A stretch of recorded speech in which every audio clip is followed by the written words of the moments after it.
हवामान खात्याच्या पूर्वानुमानानुसार यंदा सरासरीच्या तुलनेत समाधानकारक पाऊस पडणार आहे। त्यामुळे यंदाच्या खरीप हंगामात जिल्ह्यात एकूण 4,20,000 हेक्टर क्षेत्रात खरीपाची लागवड होणे अपेक्षित आहे। शेतकऱ्यांना अशा वेळी बी बियाणे तसेच खते यांचे योग्य पद्धतीने वितरण केले जावे यासाठी शासन स्तरावर विविध उपाययोजना सुरू आहेत। कृषी केंद्र चालकांनी बी बियाणांच्या वितरणासंदर्भात प्रचलित शासकीय दरांप्रमाणेच ती शेतकऱ्यांना उपलब्ध करून द्यावीत असे आवाहन जिल्हा अधीक्षक कृषी अधिकारी प्रकाश सांगळे यांनी केले आहे।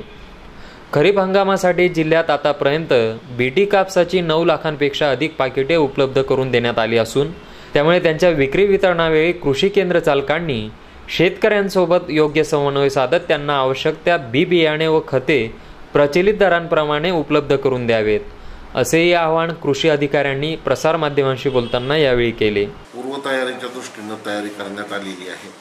जिल्ह्यात साधारणतः 4,20,000 हेक्टरवरती खरीपात लागवड होईल। याकरिता मक्याचं जिल्ह्यामध्ये आतापर्यंत 3,000 क्विंटल बियाणं उपलब्ध करून दिलेलं आहे। तुरीचं 300-350 क्विंटल बियाणं उपलब्ध करून दिलेलं आहे। मुगाचं 600 क्विंटल बियाणं उपलब्ध करून दिलेलं आहे। उडदाचं 450 क्विंटल बियाणं उपलब्ध करून दिलेलं आहे। सोयाबीनचं 5,000 क्विंटल बियाणं उपलब्ध करून दिलेलं आहे।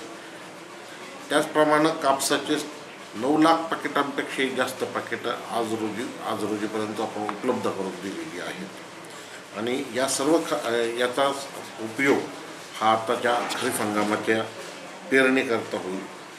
बाजरी आणि ज्वारीचं देखील बियाणं आपण उपलब्ध करून दिलेलं आहे। साक्री तालुक्यातील पिंपळनेर पट्ट्यामध्ये विशेष करून भाताची लागवड होते, त्या ठिकाणी देखील भाताचं बियाणं शेतकऱ्यांना आपण उपलब्ध करून दिलेलं आहे।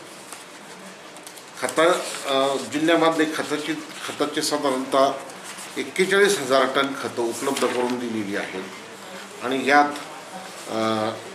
युरिया साधारणतः 9,000 टन युरिया उपलब्ध करून दिलेला आहे।